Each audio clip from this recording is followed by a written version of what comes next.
على محمد صلى الله عليه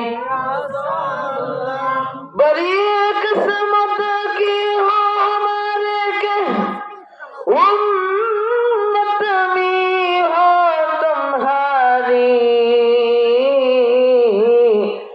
भरोसा तीनों दुनिया की तुम्हारा या रसूल अल्लाह बलगल उला बिकमालिही كشف الدجى بجماله حسنت جميع خصاله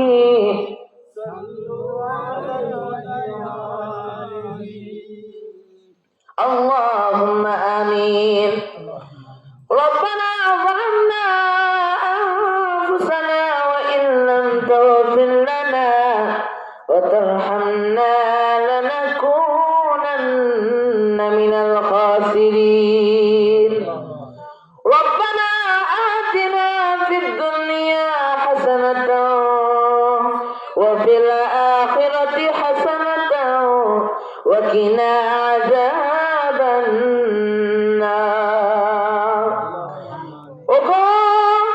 দয়াময় প্রেমময় করুণাময় মহান রব্বুল আলামিন পবিত্র মাহে রমজান মাসের এই মহান রাতে গোয়ারেখা সুবি দরবার শরীফে আমরা তোমার কতিপয় গুনাহগার বান্দা বান্দি দুটি করে ভিক্ষার ঝুলি তোমার শাহী দরবারে তুলে ধরেছি। ইলাহি তোমার হাবিব আছেন সুদূর মদিনায়, আমরা বসে বসে কাঁদি দুর্ভাগা বাংলায়। এই বাংলা থেকে সোনার মদিনা ৬,০০০ মাইলের মতো রাস্তা গো আল্লাহ, অন্ধ পাখির মতো জানা নাই মদিনার রোজার ধারে দাঁড়িয়ে প্রতিদিন মদিনাবাসীদের মতো প্রাণ ভরে দরুদ ও সালাম জানাবো, এমন নসিব আমাদের ভাগ্যে জীবনও জুড়বে না তো মাওলা। ইলাহি প্রিয় নবীর প্রেম প্রীতি মহব্বত ভালোবাসা অন্তরে নিয়ে এ পাক মাহফিলে আমরা যারা প্রাণ ভরে কয়েক মর্তবা দুরূদ ও সালাম পাঠ করেছি, আমাদের সকলের পঠিত জবানে দুরূদ ও সালাম টুকুন সোনার মদিনায় হাবিবের কদমে পৌঁছে দিই। তাম জমিনের নিচে যত মুমিনিন মুমিনাত মুসলিমিন মুসলিমাত তৈবিন তৈবাত হাফিজিন হাফিজাত যারা দুনিয়া থেকে চিরবিদায় নিয়ে ওই অন্ধকার কবরে চলে গিয়েছেন, আসামি বনে গেছেন, আপনার হাবিবের ওসিলা করে তাদের সকলের কবরগুলোকে মিরাতুল জান্নাহ বানায় দিন। ইলাহি আপনার প্রেমিক প্রেমিকা মাহবুব মাহবুবা বান্দা বান্দিগণের ওসিলা করে এ বাণী যাওয়া মাহফিল বাবারা মায়েরা চাচাজিরা চাচিরা ভাইয়েরা বোনেরা যারা ক্লান্ত পরিশ্রম করেছেন, কেউ বা কথা দিয়ে, কেউ বা শ্রম দিয়ে, কেউ বা অর্থ দিয়ে মাহফিলকে উপলক্ষ করে সাহায্য সহযোগিতা করেছেন, কিয়ামতের কঠিন দিনে মুসিবতের সময়ে এ মাহফিল কমিটি গ্রামবাসী পাড়া প্রতিবেশী সকল ব্যক্তিদের জন্য আপনার হাবিবের শাফায়াত নসিব করে দিন আল্লাহ। ইয়া রাব करम तो अगर करे ये वस्का महफिल क़यामत के दिन मुसीबत के वक्त हम लोगों को नजर के वसीला बना दे। तक़ब्बल मिन्ना इन्नका अंतस समीउल अलीम व तुब अलैना या मौलाना इन्नका अंतत तव्वाबुर रहीम।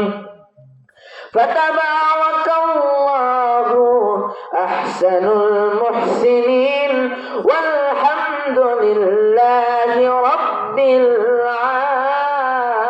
आलमीन।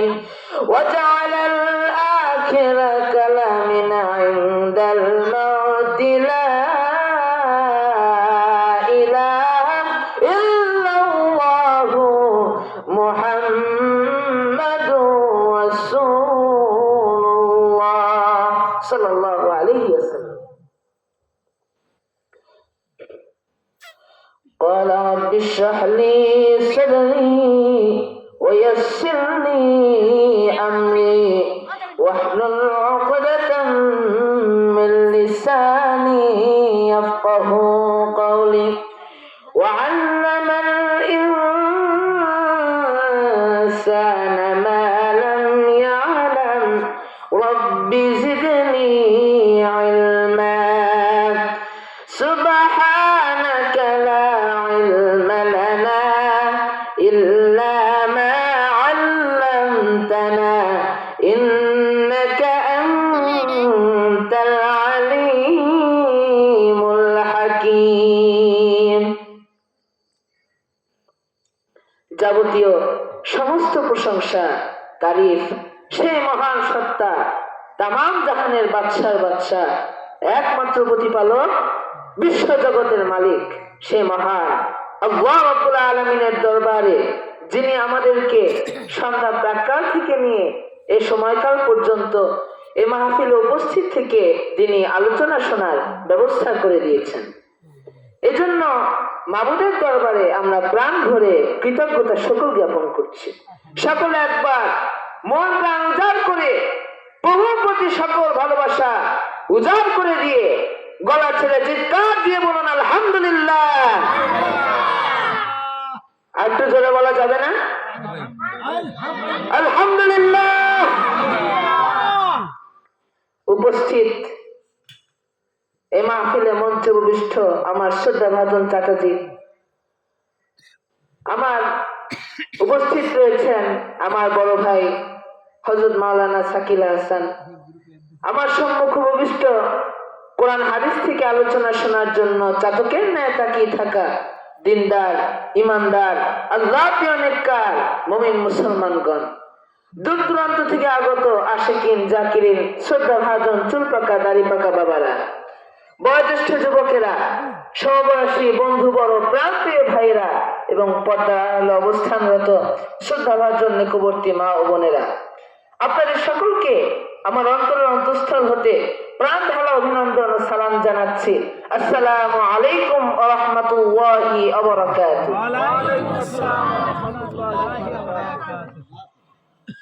আমি আসলে এখানে ওয়াজ করার জন্য উঠি নাই। আমি এখানে উঠেছি আমার দাদাজি হযরত শাহসুফি মাওলানা মুহাম্মদ আব্দুল সত্তার রহমাতুল্লাহ আলাইহি এবং আমার বড় আব্বাজি হযরত শাহসুফি বন্দে আলী রহমাতুল্লাহ আলাইহি এনাদের রুহানি দোয়া এবং আপনাদের সকলের নেক দোয়া নেওয়ার জন্য আমি আজ এই মঞ্চে উপস্থিত হয়েছি।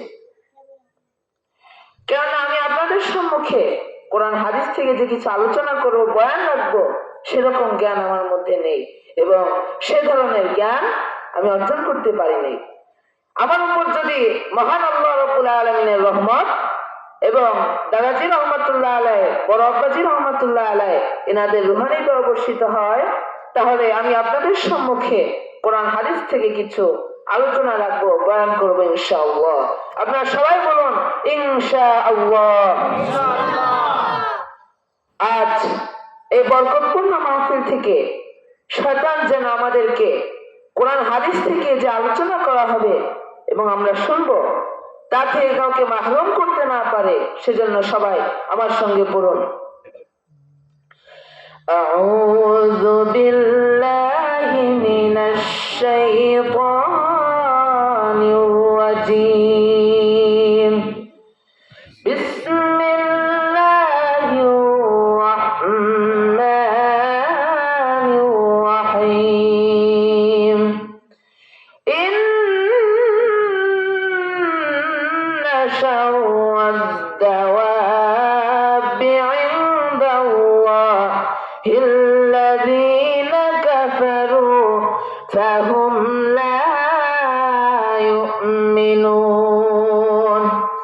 আল্লাহ রাব্বুল আলামিন বলেন, এই পৃথিবীর বুকে বিচরণশীল মানুষ এবং জিনের মধ্যে সবচাইতে নিকৃষ্ট প্রাণী বা জীব হলো তারাই যারা নাকি ঈমান আনে নাই। যারা কাফের, যারা নাস্তিক, যারা ঈমান আনে নাই, তারাই নিকৃষ্ট প্রাণী। এই পৃথিবীতে নিকৃষ্ট মানুষ হলো নাস্তিক, কাফেররাই। আমরা কার ইবাদত করব? আমরা কেন আল্লাহর ইবাদত করব? আল্লাহ রাব্বুল আলামিন আমাদের সৃষ্টি করেছেন। কেন সৃষ্টি করেছেন? তার মানব সৃষ্টির কারণ সম্পর্কে তিনি বলেন, ওয়ামা খালাকাতুল জিন্না ওয়াল ইনসা ইল্লা লিয়াবুদুন। আমি জিন এবং মানব জাতিকে সৃষ্টি করেছি শুধুমাত্র আমার ইবাদতের জন্য। এই আকাশের সৃষ্টিকর্তা, জমিনের সৃষ্টিকর্তা, তামাম জাহানের সৃষ্টিকর্তা মহান রব্বুল আলামিন তার নিজের নাম আমাদেরকে পরিচয় করাই দিলেন আল্লাহ বলে। কি বলে? আমরা আল্লাহর নাম উচ্চারণ করতে গিয়ে, বলতে গিয়ে বলি আল্লাহ। আসলে আল্লাহ শব্দের মূল উচ্চারণ হবে আল্লাহ। এখানে লাম লাম বলতে গেলে ঠোঁট দুটি গোল করে বলতে হবে। আপনারা বলুন আল্লাহ, সবাই বলুন আল্লাহ। মনের সকল ভালোবাসা উজাড় করে দিয়ে গলা ছেড়ে চিৎকার দিয়ে বলুন ইয়া আল্লাহ, ইয়া আল্লাহ, ইয়া আল্লাহ। অন্যান্য ধর্মাবলম্বীরা তাদের সৃষ্টিকর্তার নাম যথাক্রমে ঈশ্বর, ভগবান, পরমেশ্বর, হানানিম, গড ইত্যাদি বলে ডাকে। আমি অন্যান্য ধর্মাবলম্বীদের ছোট বা নিচু করে দেখছি না, আমি উদাহরণ দিতে গিয়ে বলছি। এ সকল নামসমূহ ঈশ্বর, ভগবান, পরমেশ্বর, হানানিম, গড, তাদের সৃষ্টিকর্তার যে নামগুলো রয়েছে এর স্ত্রীলিঙ্গ রয়েছে। ঈশ্বরের স্ত্রীলিঙ্গ ঈশ্বরী, ভগবানের স্ত্রীলিঙ্গ ভগবতী, হানান্নিমের স্ত্রীলিঙ্গ অমনি হানান্নিম, পরমেশ্বরের স্ত্রীলিঙ্গ পরমেশ্বরী। আর গডের উল্টা করলে কি দাঁড়ায়? আর মহান রব্বুল ইজ্জত, তার নামের কোনো স্ত্রীলিঙ্গ নাই এবং তার নামের প্রতিটি অক্ষর আলিফ লাম লাম হা, প্রতিটি হরফ, প্রতিটি অক্ষর তার পরিচয়কে তুলে ধরে। আমরা আল্লাহ শব্দের আলিফ দিয়ে আল্লাহর পরিচয় পাই। আল্লাহু লা ইলাহা ইল্লা হুয়াল হাইয়ুল কাইয়্যুম। আল্লাহ হচ্ছেন তিনি যিনি ছাড়া কোনো ইলাহ নাই, মাবুদ নাই, উপাস্য নাই। তিনি সদা জাগ্রত, তিনি চিরঞ্জীব, তিনি মহাশক্তিধর। সুবহানাল্লাহ। আল্লাহ শব্দের প্রথম অক্ষর আলিফ বাদ দিলেন, বাকি থাকবে কি? লিল্লাহ। কি বাকি থাকবে? এই লিল্লাহ দিয়েও আল্লাহকে চেনা যাবে। আল্লাহ রাব্বুল আলামিন শুধুমাত্র লিল্লাহ দিয়েও আল্লাহকে চেনার ব্যবস্থা করে দিয়েছেন। কেউ যদি শুধুমাত্র লিল্লাহ দিয়ে আল্লাহ পরিচয় পেতে চায় সে পেয়ে যাবে। আল্লাহ রাব্বুল আলামিন বলেন লিল্লাহি মা ফিস সামাওয়াতি ওয়া মা ফিল আরদ। আসমান এবং জমিনে যা কিছু আছে সার্বভৌমত্বের একচ্ছত্র মালিকানা কার? জয় বলুন কার? আল্লাহ রাব্বুল আলামিনের। এখন লিল্লাহ থেকে একটি লাম বাদ দিয়ে দেন, বাকি থাকবে কি? লাহু। কি বাকি থাকবে? লাহু দিয়ে আল্লাহকে চেনা যাবে। যাবে না? অবশ্যই যাবে। লাহু মাকালিদুস সামাওয়াতি ওয়াল আরদি ইয়াবসুতুর রিজকা লিমান ইয়াশা। আসমান এবং জমিনের রিজিকের চাবিকাঠি আল্লাহ পাকের হাতে, তিনি যাকে খুশি পর্যাপ্ত রিজিক দান করেন। এখন লাহু থেকে একটি লাম বাদ দিয়ে দেন, বাকি থাকবে কি? হু। একটি অক্ষর, কি বাকি থাকবে? হু। এই শুধুমাত্র হু দিয়ে আল্লাহকে চেনা যাবে। যাবে না? অবশ্যই যাবে। ইন্নাহু হুয়াল গফুরুর রাহিম। তিনি হচ্ছেন মহাক্ষমাশীল, অতিশয় দয়ালু। এই মহান রব্বুল আলামিন মানব মণ্ডলীকে সৃষ্টি করেছেন শুধুমাত্র তার ইবাদতের জন্য। এই আকাশের স্রষ্টা, জমিনের স্রষ্টা, তামাম জাহানের স্রষ্টা মহান রব্বুল আলামিনের ইবাদত থেকে আমাদেরকে ভুলিয়ে রাখার জন্য এক শ্রেণীর নাস্তিকবাদীরা আল্লাহকে অস্বীকার করছে। ওদের ভাষ্য, সৃষ্টিকর্তা বলতে কিছু নাই, এই পৃথিবীর সবকিছু এমনি এমনি সৃষ্টি হয়েছে। A thing that cannot be seen is nothing. যে জিনিস দেখা যায় না সেটা আসলে কিছুই না, অতএব there is no God. সৃষ্টিকর্তা বলতে কিছুই নাই। আল্লাহকে যেহেতু দেখা যায় না, তার অস্তিত্ব বোঝা বা লক্ষ্য করা যায় না, অতএব আল্লাহ বলতে কিছু নাই। নাউযুবিল্লাহ। আরে মূর্খ, এমন কত জিনিসই তো আছে যা তুমি না দেখে বিশ্বাস করছো। Oxygen, hydrogen, nitrogen, carbon die oxide, এই যে বাতাসে ভেসে বেড়াচ্ছে, তা কি তোমরা দেখতে পাও? ফুলের ঘ্রাণ, গন্ধ, ব্যথা, এগুলো কি দেখা যায়? শুধু আমরা অনুভব করতে পারি। বল, শক্তি, মধ্যাকর্ষণ, এগুলো কি দেখা যায়? দেখা যায় না, কিন্তু এগুলো যে আছে সেটা আমরা বিশ্বাস করি। হযরতে ইমাম আবু হানিফা রাহমাতুল্লাহ আলাইহির সঙ্গে এক নাস্তিকের বহাস হবে। নাস্তিক এবং ইমাম সাহেবের বহাসের তারিখ এবং সময় নির্ধারণ করা হলো, কিন্তু ইমাম সাহেব নির্ধারিত সময় এলেন না। নাস্তিক হাজারো জনসম্মুখে বলল, প্রিয় জনসাধারণ, দেখুন দেখুন, ইমাম সাহেব আমার প্রশ্নের উত্তর দিতে পারবে না, সেই ভয়ে আসছে না। উপস্থিত জনতা বলল, ইমাম সাহেব খুবই ভালো মানুষ, নিশ্চয়ই তিনি আসবেন, তিনি তার ওয়াদা খেলাপ করতে পারবেন না, তিনি অবশ্যই আসবেন এবং আপনার প্রশ্নের যথাযথ উত্তর দিবেন। কিন্তু নাস্তিক থেমে নেই, সে তার ক্রেডিট নিতে থাকলো। ইমাম সাহেব এসে গেলেন এবং নাস্তিককে উদ্দেশ্য করে বললেন, বলো হে নাস্তিক, তোমার প্রশ্নের উত্তর আমি এখনই দিচ্ছি। নাস্তিক বলল, আমি আপনার সঙ্গে কোনো আলোচনাই করতে চাই না, আপনি আপনার ওয়াদাই তো রাখতে পারেন নাই, নির্ধারিত সময়ের চাইতে 3 ঘন্টা লেট করছেন। ইমাম সাহেব বললেন, আমি কেন দেরি করেছি সেটা তো জিজ্ঞেস করবে। নাস্তিক বলল, বলুন আপনি কেন দেরি করে আসছেন। ইমাম সাহেব বললেন, দেখো, এখানে আসার পথে একটা নদী বেঁধেছিল, আমি কিভাবে আসবো? নদী পার হওয়ার কোনো ব্যবস্থা ছিল না। আমি ভাবলাম আমার হয়তো আজকে আর ওখানে যাওয়াই হবে না। আমি চিন্তায় পড়ে গেলাম। এভাবে ভেবে ভেবে হঠাৎ দেখতে পেলাম উপর থেকে একটা ফলের বীজ এসে মাটিতে পড়লো এবং তা থেকে অঙ্কুরিত হলো, মানে বীজ ফুটে চারা বের হলো। আস্তে আস্তে চারাটি বড় একটা বৃক্ষে রূপান্তরিত হলো। হঠাৎ একটা করাত এসে গাছটাকে কেটে ফেলে কতগুলো তক্তা ফটাফট বেরিয়ে আসলো। আর হঠাৎ একটা হাতুড়ি কতগুলো লোহাকে তাড়া করে নিয়ে এসে তক্তাগুলোকে লোহা পিটা করে একটা নৌকা তৈরি করে ফেললো। নৌকাটা ঝাঁপ দিল নদীতে, আর আমি নৌকায় উঠে বসলে নৌকাটা আমায় পার করে দিতে যতটা দেরি হলো। নাস্তিক কথাগুলো খুব মনোযোগ সহকারে শুনে বলল, আমি জানতাম আপনি খুবই বুদ্ধিমান, কিন্তু যে ঘটনা শুনাইলেন তাতে মনে হলো আপনার মাথার স্ক্রু একটাও টাইট নেই, সবগুলো লুজ হয়ে গেছে। আপনার সঙ্গে আর কোনো কথা বলাই ঠিক হবে না। ইমাম সাহেব বললেন, কেন? নাস্তিক বলল, আপনি বলছেন একটা ফলের বীজ এসে গাছ তৈরি করলো, এরপর মিস্ত্রি ছাড়া, লেবার ছাড়া কড়া এসে গাছ কেটে তক্তা তৈরি করলো, আবার বিনা মিস্ত্রিতে হাতুড়ি এসে নিজে লোহা পিটা করে নৌকা তৈরি করে ফেললো, আর লোকজন ছাড়া নৌকা নদীতে ঝাঁপ দিয়ে পড়লো, আর মাঝি ছাড়া আপনারা বার করে দিল। এটা কি আদৌ সম্ভব? যত সব গাঁজাখুরি গল্প। কতটা গাঁজা খাইলে এমন আজগুবি গল্প বলা যায়? ইমাম সাহেব বললেন, এটা যদি আজগুবি গল্প হয়, এটা যদি সেরা মানুষের কথা হয়, এটা যদি আদৌ সম্ভব না হয়, তাহলে এ ব্যাপারে আমি তোমার সাথে একমত। আমি তোমার সাথে কোনো কেতাব দিয়ে বহাস করব না।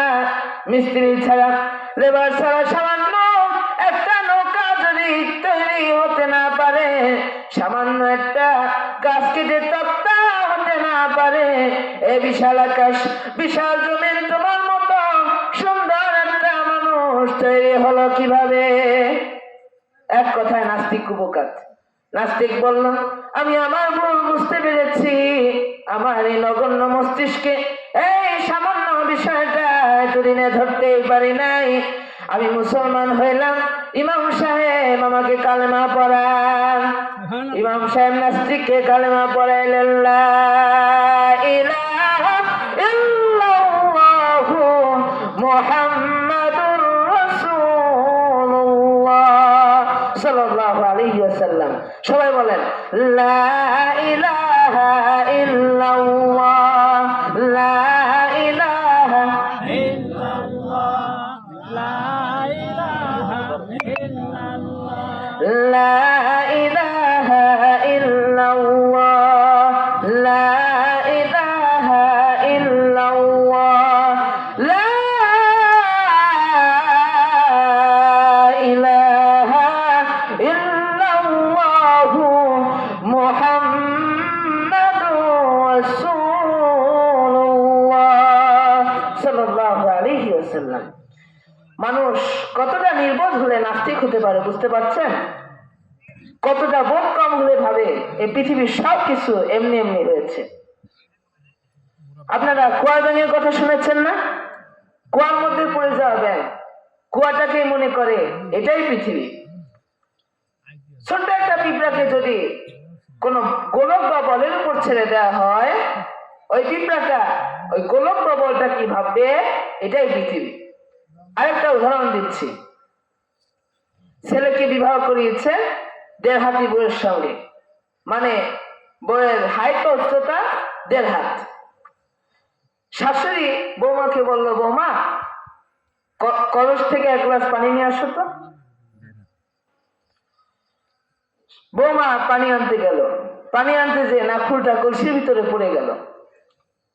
শাশুড়ি ডাক দিয়ে বলল, কি হলো বৌমা, পানি আনছো না? বৌমা বলল, মা নাকুলটা কলসির ভিতরে পড়ে গেছে, কি করব? শাশুড়ি বলল, হাত ঢুকাই দিয়ে ওঠা, খোঁজ নাকুল খোঁজ। তারপর বৌমা কাঠ পর্যন্ত হাত ঢুকিয়ে দিয়ে খুঁজতে থাকলো। বৌমা বলল, শাশুড়ি মা, মা এই কলসির তো তলি নাই, এই কলসির তো কোনো তলি নেই।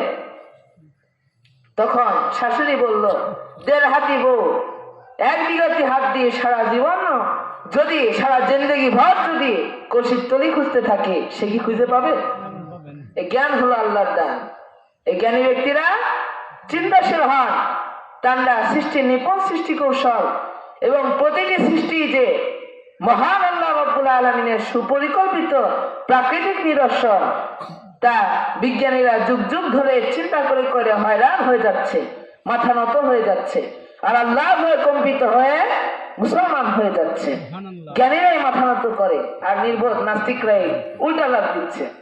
কখন যে উল্টা লাভ দেওয়ার কারণে উপর হয়ে পড়ে মাথা ছোটা থেতলে যাবে। আপনারা বড়ই গাছ দেখেছেন না? কুল গাছ। কুল গাছে যখন কুল ধরে, ওই সময় কুলের ভারে কুল গাছের ডালগুলো নুয়ে যায়, নিচু হয়ে যায়। ওই সময় ছোট ছোট বাচ্চারা ঢিল ছড়ে গাছের ডাল ভেঙে কুল ছিঁড়ে খায়। ওই সময় কুল গাছ কাউকে কাটাবিদ্ধ করে না। জ্ঞানী ব্যক্তিরাও তদ্রূপ, তাদের জ্ঞানের ভারে মাথা নত হয়ে যায়। ওই সময় তাদের দেখে খুবই বোকাঝোকা সহজ সরল মনে হয়। আবার কুল গাছে যখন কুল শেষ হয়ে যায়, ওই সময় কুল গাছের ডালগুলো আবার সোজা হয়ে যায়, খাড়া হয়ে যায়। ওই সময় গাছে ওঠা তো দূরের কথা, গাছের ডাল ধরলেও হাতে কাঁটাবিদ্ধ হয়। জ্ঞানের উৎস হলো পবিত্র কোরআনুল কারীম। ডক্টর মোহাম্মদ শহীদুল্লাহ, যিনি 18টি ভাষায় পারদর্শী ছিলেন, তিনি বাংলার জ্ঞানী গুণীজনদের নিয়ে একটি সম্মেলন করেছিলেন। সেই সম্মেলনে তিনি বলেছিলেন, ভাইয়েরা আমার, আপনারা অবশ্যই বড় বড় ডিগ্রি লাভ করে এসেছেন, কেউ পিএসসি, কেউ থিসিস, এমফিল, ডক্টরেট, কেউ বা ক্যামব্রিজ, কেউ বা আমেরিকা, কেউ বা লন্ডন ইউনিভার্সিটি থেকে সর্বোচ্চ ডিগ্রি লাভ করে এসেছেন।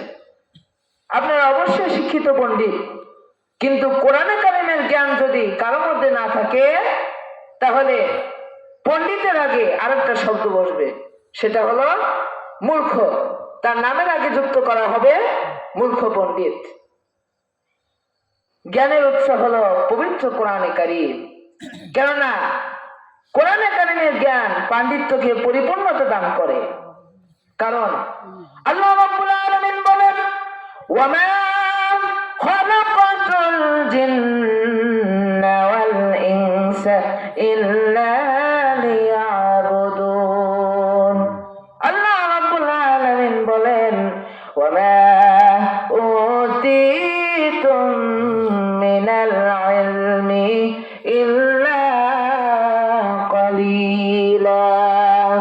তোমাদেরকে সামান্যতম জ্ঞান দান করেছি, সামান্যতম জ্ঞান দিয়েছি।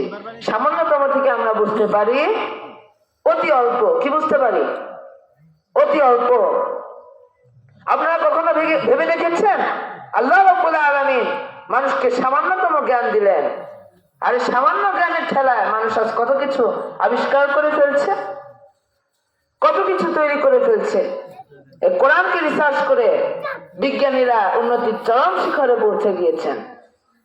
আবার আমার দেশের জাতীয় কবি কাজী নজরুল ইসলাম, আমরা বলি আল্লাহ তাকে জান্নাতবাসী করুন, তিনি আজান নিয়ে কবিতা লিখেছেন, মসজিদেরই পাশে আমায় কবর দিও ভাই, যেন সকাল সন্ধ্যা মুয়াজ্জিনের আজান শুনতে পাই। আবার এদেশের একজন প্রধান কবি অনেকের দৃষ্টিতে তিনি বলেছেন, ফজরের আজান যখন শুনি তখন আমার মনে হয় বেশ্যা তার খরিদ্দার ডাকছে। নাউজুবিল্লাহ, সবাই বলুন নাউজুবিল্লাহি মিন যালিক। নিশ্চয় আসল কথা আপনারা জানেন, কেননা যে যেটা খায় তার গলা থেকে সে খাবার ঠেউকিত উঠবে। ওই কবি ছাত্র জীবন থেকে বেশ্যার ডাক শুনে শুনে বড় হয়েছে, বৃদ্ধ হলো, এখন এই আওয়াজ ছাড়া অন্য কোনো আওয়াজ তো তার কানে আসার কথা নয়। কবি ছোটবেলা থেকে ওই আওয়াজ শুনে শুনে বড় হয়েছে, বৃদ্ধ হলো, এখন ওই আওয়াজ ছাড়া অন্য কোনো আওয়াজ তো তার কানে আসবে না, অন্য কোনো আওয়াজ তো তার কানে আসবে না। একজন মা তার ছেলের নাম রেখেছে আরবাসনা। ছেলের মামু বেড়াতে এসে ভাগনাকে খোঁজে। ছেলের মামু বলে, ওই নদীর পাড়ে গেছে নাকি? ছেলের মা বলে, ওই নদীর পাড়ে গেছে নাকি? ছেলের মামু নদীর পাড়ে গিয়ে জোরে জোরে ভাগনাকে ডাকে, ও আরবাসনা, আরবাসনা, জোরে জোরে ডাকে। ওই দিন নদীতে আবার জেলেরা মাছ পাচ্ছিল না, এমনিতেই রেখেছিল মাছ না পাওয়ার কারণে। আবার কে যেন বলছে আরবাসনা। সবাই জোট বেঁধে এসে মামুকে ধরে উত্তম মধ্যম দিল। মার খেয়ে মানে গলা চেপে ধরে মার দিয়েছে, তো তাই গলায় একটু বেশি ব্যথা পেয়েছে। তাই মামু গলায় হাত দিয়ে ব্যথায় কাঁপাতে থাকলো আর বলতে থাকলো, ওমর গলা গেল, ওমর গলা গেল, এই বলে দৌড়াইতে থাকলো। হঠাৎ ওই রাস্তা থেকে এক গলগণ্ড লোকই হেঁটে যাচ্ছিল। সে মামুর গলায় হাত দিয়ে ওমর গলা গেল বলতে শুনে এই ভাবলো যে লোকটা বোঝাতে যাচ্ছে, মানে মামু বোঝাতে যাচ্ছে যে আমি তার গলগণ্ড, আমি আমার গলগণ্ড তাকে ছড়িয়ে দিচ্ছি, আমার গলগণ্ড রোগ তাকে ছড়িয়ে দিচ্ছি, আর এজন্য আমাকে তিরস্কার করে ইনসাল্ট করে বলছে ওমর গলা গেল, ওমর গলা গেল। এই ভেবে গলগণ্ড রোগী সেও ভালোভাবে ধরে মামুকে উত্তম মধ্যম দিল। মার খেয়ে মানে জেলেদের মারের চেয়ে গলগণ্ড রোগীর মায়ের জোর বেশি হয়। এবার মামু বলতে থাকলো, ওইটার চেয়ে এইটা বড়, ওইটার চেয়ে এইটা বড়, এই বলে দৌড়াইতে থাকলো। হঠাৎ একজন এক শিয়া রোগীর সামনে পড়ে গেলে সেও তাকে ধরে মার শুরু করে। এই ভেবে হয়তো ওই লোকটার সঙ্গে এর আগে ছোট সাইজের এক শিয়া রোগীর সঙ্গে দেখা হয়েছিল, মানে আমার এক শিয়াটা একটু বড় আর আগের যার সঙ্গে দেখা হয়েছিল তার এক শিয়াটা একটু ছোট, তাই আমাকে তিরস্কার করে ইনসাল্ট করে বলছে ওইটার চেয়ে এইটা বড়, ওইটার চেয়ে এইটা বড়। এবার মার খেয়ে মামু রাস্তায় বেহুশ হয়ে পড়ে রইল। এভাবে উল্টা পাল্টা নামে ডাকলে আর উল্টা পাল্টা ডাক শুনলে মানুষের এই পরিণতি হয়। শুনেছি কবির মৃতদেহ পাঠিয়েছিল, দান করেছিল মেডিকেল কলেজের ছাত্রদের নিকট। তারাও সেটাকে বয়কট করলো, এই বলে যে এই বিয়াদব নাফরমানকে কেটে ছিঁড়ে শিক্ষা করে আল্লাহ ভান্ডারের চিকিৎসা করলে ভালো হওয়া তো দূরের কথা, কোনো রোগী আর বাঁচানো যাবে না। আমরা এই বিয়াদব নাফরমানকে স্পর্শ করব না। আমাদেরকে সৃষ্টি করেছেন কে? আল্লাহ। আল্লাহ রাব্বুল আলামিন বলেন,